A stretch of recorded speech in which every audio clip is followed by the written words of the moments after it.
नमस्ते, आप सभी का बहुत बहुत स्वागत है प्रतीक्षा's किचन में। तो आज हम बनाएंगे एकदम गर्मा गर्म स्वाद से भरपूर और गुब्बारे की तरह फूले फूले आलू के पराठे। आप यहाँ पर देख सकते हैं ये पराठा कितना फूल चुका है। जैसे ढाबे पे या फिर रेस्टोरेंट में पराठे मिलते हैं ना, बिल्कुल वैसे ही घर पे हम इसे बनाएंगे। इसके साथ साथ जो आलू की स्टफिंग यहाँ पे मैंने बनाई है वो एकदम स्वाद से भरपूर, चटपटी और मसालेदार बनकर तैयार होती है। चले फिर रेसिपी को शुरू करते हैं। यहाँ पे मैंने छाना हुआ 3 कटोरी गेहूं का आटा लिया है। इसमें हम डालेंगे स्वाद अनुसार नमक, या फिर 2 से 3 सर्विंग के लिए ये रेसिपी मैं बना रही हूँ, इसके हिसाब से हम आटा लेंगे। अब हम इसमें डालेंगे 1 बड़ा चम्मच तेल, या फिर घी का भी आप यहाँ पे यूज़ कर सकते हैं। तेल और नमक को आटे के साथ अच्छे से मिला लें। ये पराठे का जो आटा है वो तेल की वजह से एकदम सॉफ्ट और मुलायम बनकर तैयार होता है। आवश्यकता अनुसार हम इसमें थोड़ा थोड़ा करके पानी ऐड करेंगे। आटा गूंथते समय एक चीज़ यहाँ पे ध्यान में रखें, रोटी के जैसे ये आटा ना गूंदे, थोड़ा सा सख्त हमें इसे गूंद लेना है। आटा गूंद कर तैयार हो जाने के बाद हम इसे रेस्ट करने के लिए कम से कम 10 से 15 मिनट के लिए ऐसे ही ढककर रख देंगे। तब तक के लिए हम आलू की जो पराठे के लिए अंदर की स्टफिंग है वो बनाएंगे। इसी साइज़ के मैंने 4 आलू प्रेशर कुकर में इसे उबाल लिया है। अब हम इसे कद्दूकस से ग्रेट कर लेंगे।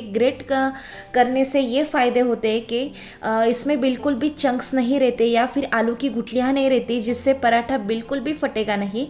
बहुत बार आपने आलू को मैशर से मैश किया होगा, लेकिन पराठे के लिए ऐसे ही ग्रेट करके मैश करेंगे तो इसमें चंक्स भी रह सकते हैं, इसलिए ऐसे ग्रेट करके ही आलू ले। अब हम सभी आलू को अच्छे से ग्रेट करने के बाद इसमें डालेंगे 1 मीडियम साइज़ का प्याज बारीक कटा हुआ, हरा धनिया बारीक कटा हुआ, 1 टीस्पून धना पाउडर। मिक्सी में मैंने 3 से 4 हरी मिर्च, छोटा सा अदरक का टुकड़ा और 7 से 8 लहसुन की कलियाँ, इसकी मैंने पेस्ट बनाकर ली थी, वो डाली 1.5 चम्मच।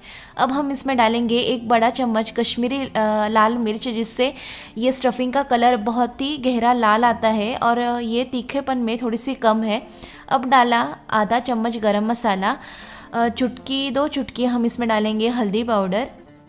आलू के हिसाब से स्वाद अनुसार नमक डालें। अब डालेंगे 1 टीस्पून आमचूर पाउडर, जिससे ये स्टफिंग की जो टेस्ट है वो एकदम चटपटी और हल्की सी खटास इसमें आती है। अगर आपके पास आमचूर पाउडर नहीं है तो आप इसमें 3 से 4 चम्मच नींबू का रस भी डाल सकते हैं। यहाँ पे मैंने हाथ पे से 1 टीस्पून कसूरी मेथी थोड़ी सी क्रश करके डाली है। इससे भी ये स्टफिंग का फ्लेवर या फिर टेस्ट बहुत ही अच्छे से उभर कर आता है। इस मसाले को हम इस आलू के साथ अच्छे से मिलाएंगे ताकि इवनली सारे मसाले इसमें मिक्स हो जाए। आलू के पराठे की स्टफिंग तैयार होने के बाद आप इसे थोड़ी सी चख भी ले सकते हैं, ताकि आपको समझ में आए इसमें कौन सा मसाला कम ज़्यादा है या फिर नमक कितना है। परफेक्टली स्टफिंग तैयार हो चुकी है, तब तक के लिए आटा भी अच्छे से रेस्ट होकर तैयार है।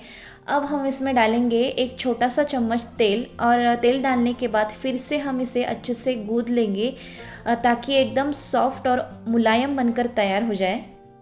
आप अब इस आटे को यहाँ पे देख सकते हैं, एकदम सॉफ्ट और मैदे के आटे की तरह ये एकदम मुलायम बन चुका है, या फिर इसमें थोड़ी सी खिंचावट है। छोटा या बड़ा जिस साइज़ का आपको पराठा बनाना है उसके हिसाब से हम आटे की लोई लेंगे। इसे अब हम सूखे आटे में अच्छे से डिप कर लेंगे। थोड़ा सा हम इसे बेल लेंगे, उसके बाद इसकी इसी तरह से हमें कटोरी बना लेनी है। जैसे महाराष्ट्रियन पूरन पोली हम बनाते हैं ना, उसके लिए जैसे कटोरी बनकर इसके अंदर हम स्टफिंग भरते हैं, सेम वैसे ही स्टफिंग इसके अंदर हमें भर लेनी है।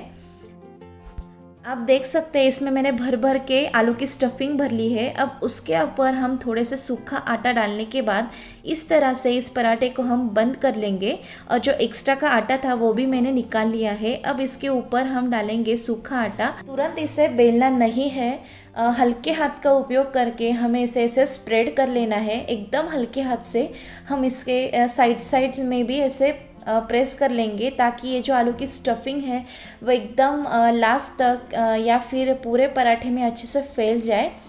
अब ऐसे टैप करने के बाद हम इसे बेलन से अच्छे से बेल लेंगे। इस पराठे को बेलते समय एक चीज़ ध्यान में रखें कि एकदम ज़ोर ज़ोर से इसे बेले नहीं, एकदम हल्के हाथ का उपयोग करके हमें इसे बेलना है।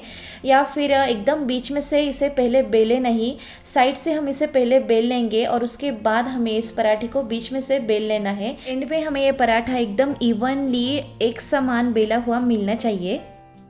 अच्छे से बेलते समय इसके ऊपर हमने सूखा आटा बहुत ज़्यादा डाला था, इसकी वजह से एकदम एक जैसा और हल्के हाथों से ये पराठा इजीली बेल चुका है।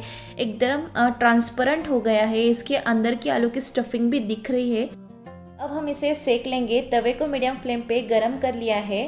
पराठे की दोनों जो साइड्स है वो हल्की हल्की सिक जाने के बाद हम इसके ऊपर से बहुत सारा घी लगाएंगे। अगर घी नहीं है तो घी की जगह पे आप तेल या फिर बटर का भी यूज़ कर सकते हैं। अब घी की बाजू हमने नीचे कर दी। आप देख सकते हैं ये पराठा कितना फूल रहा है। अब ऊपर की साइड से भी हम इसे बहुत सारा घी डालेंगे। थोड़ा सा ये पराठा फट चुका है तभी भी ये फूल रहा है, बिल्कुल भी बैठा हुआ नहीं है। आप देख सकते हैं एकदम गुब्बारे की तरह ये फूल चुका है। फूलने के बाद क्या होता है, अंदर भी स्टीम तैयार होती है, इसलिए ये जो हमने आलू की स्टफिंग बनाई है वो बिल्कुल भी कच्ची नहीं रहती, वो भी मसालों के साथ अच्छे से पक जाती है। गैस की फ्लेम बहुत ज़्यादा मीडियम टू हाई नहीं रखनी। मीडियम फ्लेम पे हम इसे पराठे को सेक लेंगे अच्छे से गोल्डन ब्राउन कलर आने तक। यहाँ पे हमारा परफेक्ट ढाबा या फिर होटल स्टाइल गर्मा गर्म फुले फुले आलू के पराठे बनकर तैयार हो चुके हैं।